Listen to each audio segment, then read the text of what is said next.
নমস্কার বন্ধুরা, তিয়াশাস রেসিপিতে সকলকে স্বাগত জানাই। আজ আমি ডিম আর কুমড়ো দিয়ে একটা দুর্দান্ত স্বাদের রেসিপি আপনাদের তৈরি করে দেখাবো, যেটা গরম ভাত, রুটি, পরোটা সব কিছুর সঙ্গে খেতে অসাধারণ লাগে। আর বানানো তো খুবই সহজ। ঘরে থাকা সামান্য কয়েকটা উপকরণ দিয়ে রেসিপিটা খুব সহজেই আপনারা তৈরি করে নিতে পারবেন। তাহলে চলুন আর দেরি না করে রেসিপিটা দেখে নেওয়া যাক। তো এখানে আমি একটা কুমড়ো নিয়েছি, আর ওজন হিসাবে ধরলে 250 গ্রাম মতো হবে। এবার কুমড়োর খোসাটাকে আমি অল্প অল্প রেখে রেখে ছাড়িয়ে নিচ্ছি।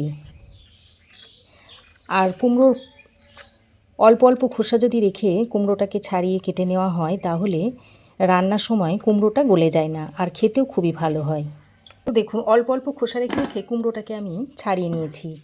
এবার কুমড়োর এই ভিতরের এই শাঁসের অংশটা এইভাবে কেটে ফেলে দিচ্ছি। এবার দেখুন কুমড়োটাকে আমি কিভাবে কেটে নিচ্ছি। প্রথমে এইভাবে মাঝ বরাবর কুমড়োটাকে কেটে নিচ্ছি,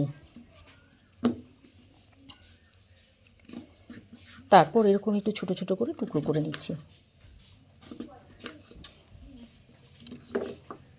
কুমড়োগুলোকে এইভাবে একটু ছোট ছোট করে কেটে নিতে হবে। তো এইরকম সাইজ করে কুমড়োগুলোকে আমি কেটে নিচ্ছি।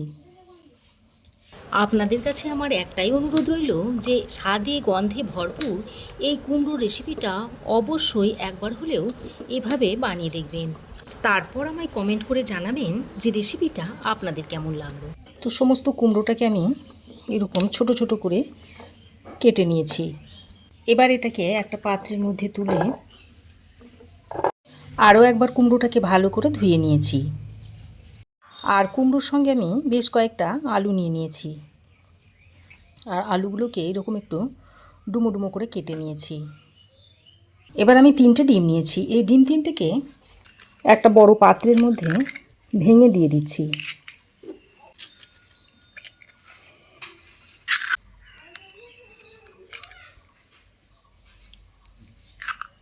এবার আমি এই ডিমের মধ্যে দিয়ে দিচ্ছি স্বাদ মতো নুন,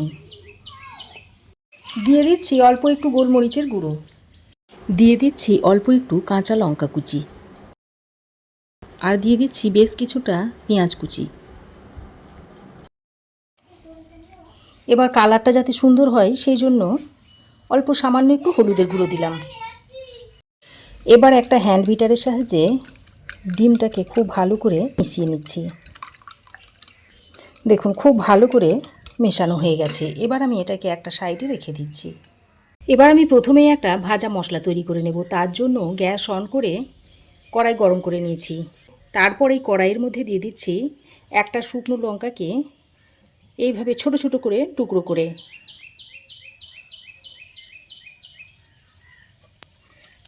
আর দিয়ে দিচ্ছি সামান্য একটু তেজপাতা, এইভাবে ছিঁড়ে দিয়ে দিচ্ছি। আর যেহেতু এগুলো একটু ভাজতে সময় বেশি লাগে, তাই প্রথমেই আমি শুকনো লঙ্কা তেজপাতাটাকে দিয়ে দিয়েছি। তেজপাতার শুকনো লঙ্কাটাকে ভাজা ভাজা করে নিয়ে এবার এর মধ্যে দিয়ে দিচ্ছে 1 চামচ পরিমাণ গোটা ধনে। তো গোটা ধনেটাকে কিছুক্ষণ নেড়েচেড়ে মিশিয়ে নিয়ে এবার আমি এর মধ্যে দিয়ে দিচ্ছি 1 চামচ পরিমাণ গোটা জিরে, আর ওরই সঙ্গে দিয়ে দিচ্ছি হাফ চামচের থেকে একটু কম রাঁধুনি। জিরে আর রাঁধুনিটা যেহেতু ধনের থেকে কম সময়ের মধ্যে ভাজা হয়ে যায়, তাই আমি এগুলোকে একটু পরে দিলাম। আর যারা রাঁধুনি চেনেন না, বড় মুদির দোকানে চলে যাবেন, তাহলে রাঁধুনি পেয়ে যাবেন। অনেকটা দেখতে জোয়ানের মতো হয়। তো এবার সব মশলাগুলোকে একসঙ্গে আরও কিছুক্ষণ ভেজে নেব। যখন এর মধ্যে থেকে একটা ধোঁয়া উঠতে শুরু করবে আর সুন্দর একটা গন্ধ ছাড়তে শুরু করবে, সেই পর্যায়ে মশলাটাকে নামিয়ে নিতে হবে। তো মশলা দেখুন খুব ভালো করে ভাজা হয়ে গেছে, আর মশলা থেকে একটা সুন্দর গন্ধ ছাড়ছে। এই পর্যায়ে মশলাগুলোকে নামিয়ে আমি একটা বাটির মধ্যে ঢেলে নিয়েছি। এবার এটা হালকা ঠান্ডা হয়ে গেলে গুঁড়ো করে নেব। গোটা মশলাগুলো ভেজে তুলে নেওয়ার পর এর মধ্যে দিয়ে দিচ্ছি এই কড়াইয়ের চামচ পরিমাণ সর্ষের তেল। এবার তেলটা ভালোভাবে গরম হয়ে গেলে প্রথমে আমি গরম তেলে আলুগুলো দিয়ে দিচ্ছি। আলুর মধ্যে অল্প পরিমাণে একটু নুন দিয়ে আলুগুলোকে লালচে করে ভেজে নিতে হবে। আর গ্যাসের ফ্লেমটাকে লো টু মিডিয়ামে করে আলুগুলোকে বেশ লাল লাল করে ভেজে নেব। আর এইভাবে নুন দিয়ে যদি আলুটাকে ভাজা হয় তাহলে আলুটা ভাজতে ভাজতে বেশ খানিকটা নরম হয়ে যাবে। তো আলুটাকে দেখুন বেশ কিছুক্ষণ সময় ধরে এরকম লাল লাল করে ভেজে নিয়েছি। এবার আমি এর মধ্যে কেটে রাখা কুমড়োগুলো দিয়ে দিচ্ছি।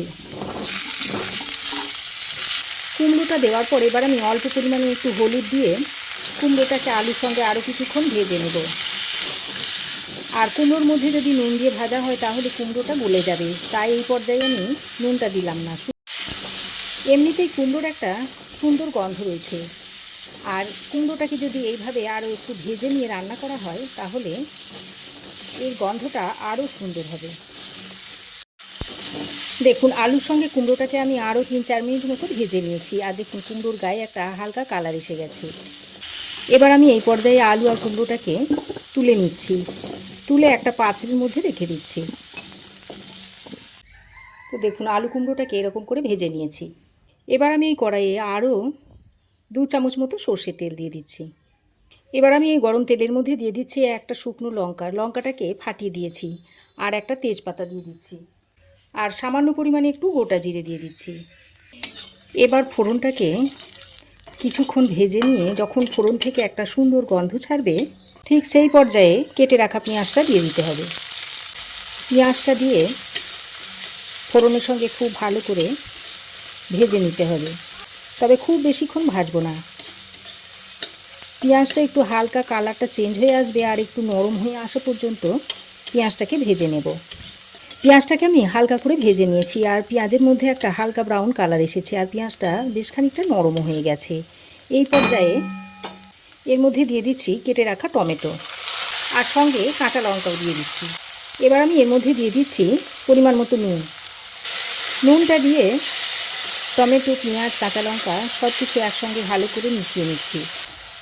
এবার আমি এর মধ্যে অল্প একটু আদা এইভাবে গ্রেট করে দিয়ে দিচ্ছি। তো আদাটা দিয়ে পেঁয়াজ আর টমেটোর সঙ্গে ভালো করে মিশিয়ে নিয়েছি। এবার আমি এর মধ্যে কিছু গুঁড়ো মশলা দিয়ে দিচ্ছি। 1/2 চামচ পরিমাণ হলুদ গুঁড়ো, আর 1/2 চামচ দিয়ে দিচ্ছি জিরে গুঁড়ো, আর কালারের জন্য দিয়ে দিচ্ছি 1/2 চামচ পরিমাণ কাশ্মীরি লঙ্কার গুঁড়ো। এবার সামান্য পরিমাণে জল দিয়ে দিচ্ছি, দিয়ে মশলাটাকে ভালো করে কষিয়ে নিচ্ছি।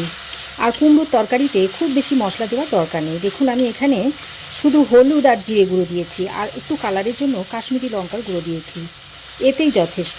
আর কোনো মশলা দেওয়ার দরকার নেই। হালকা মশলাতেই কুমড়ো রান্নাটা খেতে খুবই ভালো লাগবে দেখবেন। তো মশলাটা দিয়ে খুব ভালো করে মিশিয়ে নিয়েছি। এবার আমি এর মধ্যে ভেজে রাখা আলু কুমড়োটা দিয়ে দিচ্ছি।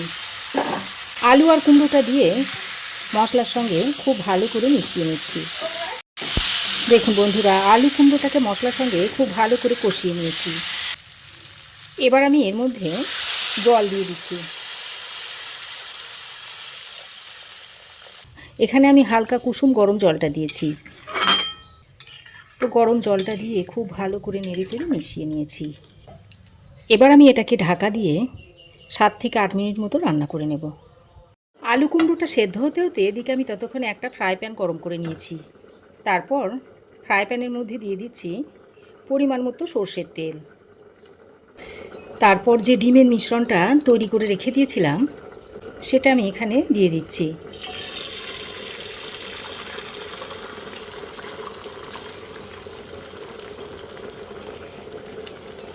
সমস্ত ডিমের মিশ্রণটা আমি দিয়ে দিয়েছি। এবার ডিমের এক সাইডটা একটু সামান্য শক্ত হয়ে এলে এইভাবে ফোল্ড করে নিচ্ছি ডিমটাকে। একটা খুন্তিতে ফোল্ড করতে অসুবিধা হবে, তাই আমি এইভাবে দুটো খুন্তি দিয়ে ফোল্ড করে নিচ্ছি। দেখুন এইভাবে করে ডিমটাকে ফোল্ড করে নেব।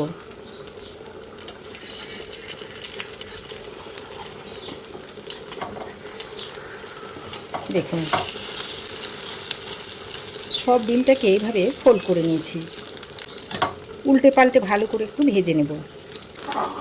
এইভাবে উল্টে দিলাম। তারপর দেখুন আমার পছন্দ মতো আমি পিস করে নিচ্ছি। আপনারা আপনাদের পছন্দ অনুযায়ী পিস করে নেবেন।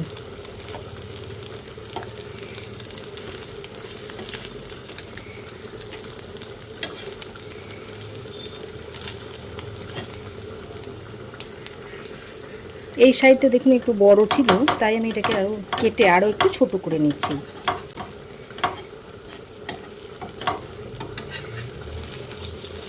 তারপর দেখুন এইভাবে উল্টে পাল্টে ডিমটাকে ভালো করে ভেজে নিতে হবে।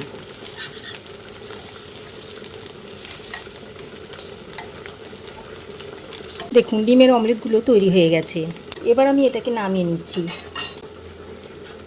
নামিয়ে একটা থালার মধ্যে রেখে দিচ্ছি।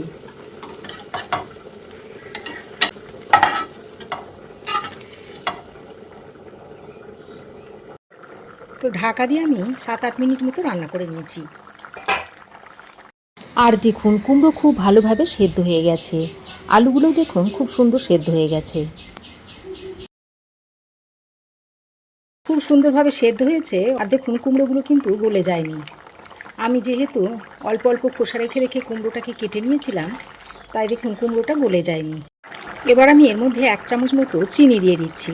কুমড়োর তরকারি একটু মিষ্টি মিষ্টি হলে খেতে ভালো লাগে, তাই আমি 1 চামচ পরিমাণ চিনি দিয়ে দিয়েছি। চিনিটা দিয়ে ভালো করে মিশিয়ে নিয়েছি।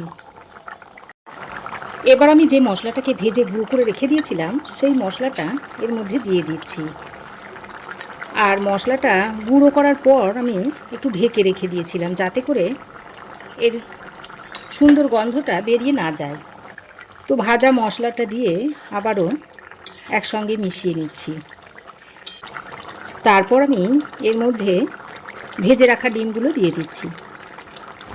বন্ধুরা, আমার চ্যানেলে এরকম অনেক ডিমের রেসিপি রয়েছে, চাইলে আপনারা দেখে নিতে পারেন। ডিমগুলো দিয়ে হালকা হাতে এইভাবে নেড়ে চেড়ে মিশিয়ে নিতে হবে। ঘরে যখন মাছ মাংস কিছুই থাকে না, কি রান্না করব ভেবে পান না, সেই সময় এই রকমের ডিমের একটা রেসিপি তৈরি করে খেতে পারেন। ভালো করে নেড়ে চেড়ে মিশিয়ে নিয়েছি। সব শেষে অল্প পরিমাণে একটু ঘি দিয়ে দিচ্ছি। ঘিটা দিয়ে হালকা করে নেড়ে চেড়ে মিশিয়ে নিয়ে গ্যাসের ফ্লেম বন্ধ করে ঢাকা দিয়ে আরও কিছুক্ষণ স্ট্যান্ডিং টাইমে রাখার পর রেসিপিটা সার্ভ করে দেব। এবার এটা আপনারা গরম গরম ভাত, রুটি, লুচি, পরোটা সব কিছুর সঙ্গেই খেতে পারবেন। খেতে খুবই টেস্টি হয়। তো এইভাবে আপনারাও একবার তৈরি করে খেয়ে দেখুন। আর কেমন হয়েছে অবশ্যই একটা কমেন্ট করে জানান। তো আমার এই আজকের ডিম দিয়ে কুমড়োর রেসিপি আপনাদের কেমন লাগলো অবশ্যই একটা কমেন্ট করে জানাবেন। ভালো লাগলে একটা লাইক ও শেয়ার করবেন। পাশে থাকা বেল আইকনটাও অবশ্যই প্রেস করে দেবেন। আর আমার চ্যানেলে যদি নতুন হয়ে থাকেন তো প্লিজ চ্যানেলটাকে সাবস্ক্রাইব করার অনুরোধ রইল। আজ এ পর্যন্তই। আবার দেখা হবে নতুন কোনো রেসিপি নিয়ে নেক্সট এপিসোডে। সে পর্যন্ত ভালো থাকবেন, সুস্থ থাকবেন। ধন্যবাদ।